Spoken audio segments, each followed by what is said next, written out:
I'm Dr. Neetu Singh, finally a medical student right now in Kazan Federal University, Russia.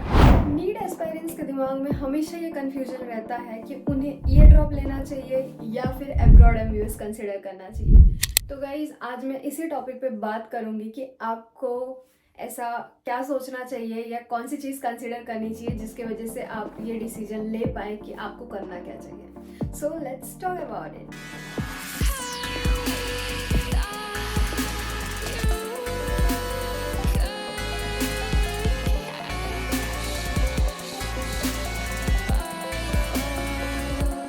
Aspirants के दिमाग में जो सबसे ज़्यादा डिफिकल्ट क्वेश्चन आता है आफ्टर नीट एग्ज़ाम वो ये है कि उन्हें क्या करना चाहिए, ईयर ड्रॉप लेना चाहिए या फिर एब्रॉड एमबीबीएस कंसिडर करना चाहिए। So guys let's talk about this कि आपको एक्चुअली में क्या चीज़ को प्रायोरिटी में रखते हुए अपने डिसीजन को लेना है। सो फर्स्टली बहुत सारे बच्चों के दिमाग में ये चीज़ आता है कि हमसे नीट नहीं निकल रहा है तो हम एब्रॉड जाके करेंगे क्या फ़ायदा, जब हम एक एग्ज़ाम ही नहीं क्लियर कर पा रहे हैं तो हम वहाँ पे स्टडी करके क्या ही डॉक्टर बन पाएंगे। बच्चों के दिमाग में इस तरह के थॉट्स आते हैं। एंड सेकेंडली अगर नहीं आते हैं जिनके दिमाग में, उनके रिलेटिव्स उनके दिमाग में ये थॉट डालते हैं। तो मैं आपको एक चीज़ बोलना चाहूँगी कि NEET it's not like a life. ऐसा नहीं है कि नीट का एग्ज़ाम नहीं निकला तो आपकी ज़िंदगी ख़त्म हो गई है या कोई ऑप्शन नहीं बचा है। बहुत सारे लोग ये सोचते हैं कि बस नीट एग्ज़ाम निकल रहा है, गवर्नमेंट सीट मिल रही है, मतलब तभी तुम डिज़र्व करते हो वरना तुम नहीं करते हो। ऐसा कुछ नहीं है। लेट मी टेल यू, हमारे रूल्स के हिसाब से जो भी बन रखा है इंडिया में, रिजर्वेशन है। डिफरेंट कास्ट का हर कॉलेज में एक रिजर्वेशन सीट बना हुआ है, ओबीसी के लिए, एससी के लिए, एसटी के लिए। तो जो एससी एसटी में है या जो भी है उनको कम पॉइंट्स पे गवर्नमेंट सीट मिलती है, बट जो जनरल ओबीसी है उसी सेम कॉलेज में जाने के लिए उन्हें ज़्यादा नंबर लाना पड़ता है। तो क्या एससी एसटी वाले और जो डिफरेंट कास्ट वाले हैं वो जो एक साथ एक ही कॉलेज में पढ़ रहे हैं, अलग अलग पॉइंट्स ला कर भी गवर्नमेंट कॉलेज में, तो आप क्या वहाँ पे भी डिजर्विंग अनडिजर्विंग आप सोचोगे? नहीं सोचते हो ना।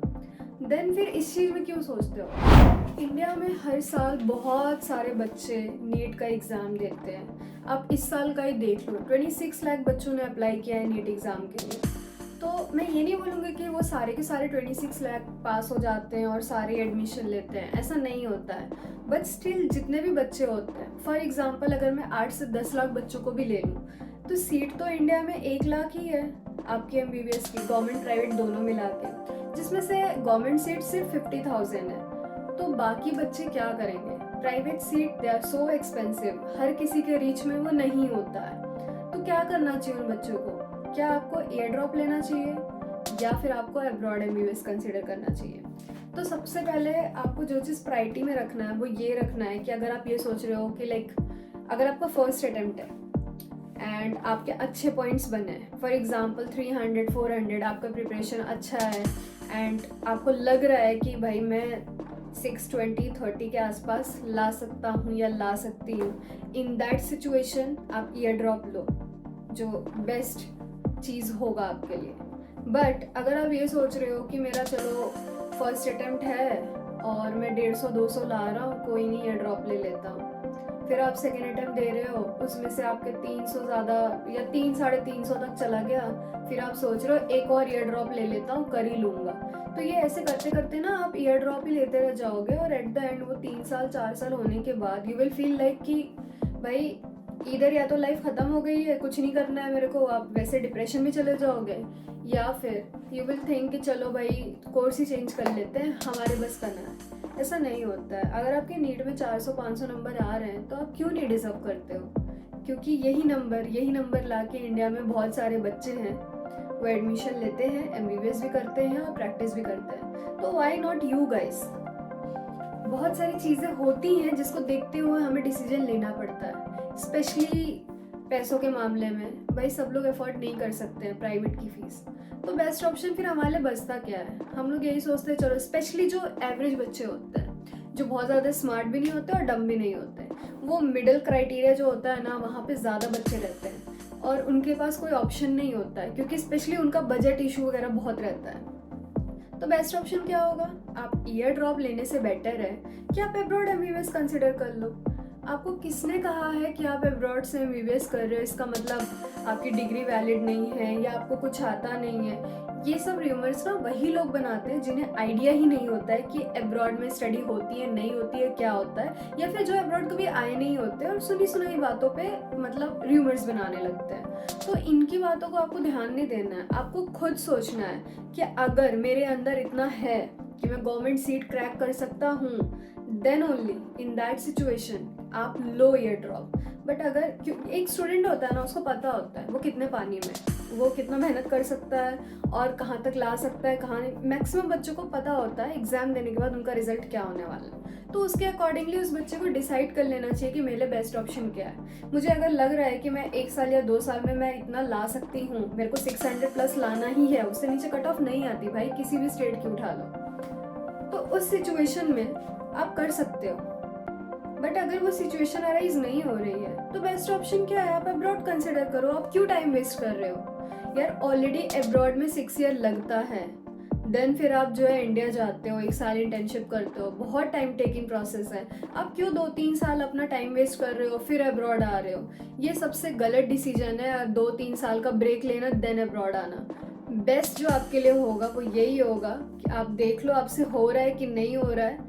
अगर वो आपको फील आ रहा है कि भाई मेरे 200-300 नंबर ही आ रहे हैं, वो 600 प्लस नहीं होने वाला है, तो best will be first attempt के बाद आप अब्रॉड एमबीबीएस कंसिडर कर लो और अपने बजट के अकॉर्डिंग आप यूनिवर्सिटी चूज करो। कई लोग का इतना फाइनेंशियल इशू नहीं होता, वो 40-50 तक अफोर्ड कर सकते हैं, तो उनके लिए बेस्ट ऑप्शन अलग है।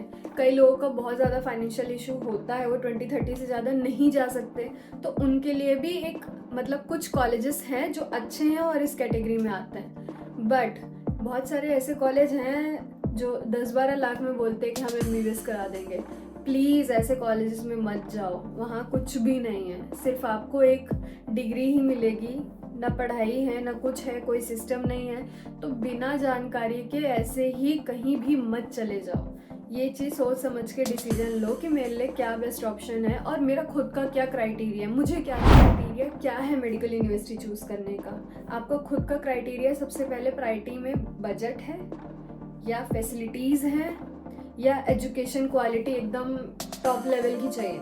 तो हर एक चीज़ का आप जैसे जैसे प्लस माइनस सब चीज़ें लेते हुए चलोगे, उसके अकॉर्डिंगली आपको चीज़ें मिलेगी। ऐसा पॉसिबल नहीं है ना कि आप पे भी नहीं करना चाहते और आपको सब कुछ चाहिए, या फिर आप सब कुछ पे कर रहे हो लेकिन आपको कुछ नहीं मिल रहा है। दोनों सिचुएशन पॉसिबल नहीं होती है, तो थोड़ा वो बीच का क्राइटेरिया लेके चलना पड़ता है कि ज़्यादा पे भी ना करना पड़े और काइंड ऑफ जो एक मेडिकल स्टूडेंट को चाहिए फैसिलिटी वो मिल जाए।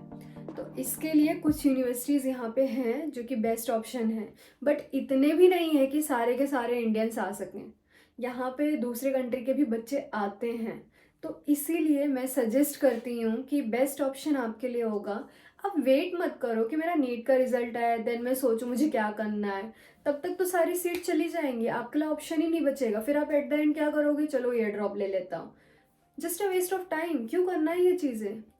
क्लियर होना चाहिए कि आपको करना क्या है। और अगर मोटिवेशन नहीं मिल रहा है ना, तो ये देखो, ये देखो, ये इसीलिए पहना है स्पेशली इस वीडियो के लिए, so that I can motivate you guys. If I can then you can. So guys, अपना क्लियरिटी में डिसीजन लो, करना क्या है। दूसरों की मत सुनो, कौन क्या सोच रहा है, कौन क्या बोल रहा है। अब डिजर्विंग हो अनडिजर्विंग हो क्या हो, ये आपको खुद डिसाइड करना है, ये आपका खुद का डिसीजन होना चाहिए। आई होप मेरी ये इन्फॉर्मेशन आपके लिए हेल्पफुल हो। See you guys in the next video. Bye bye, take care and don't forget to subscribe my channel.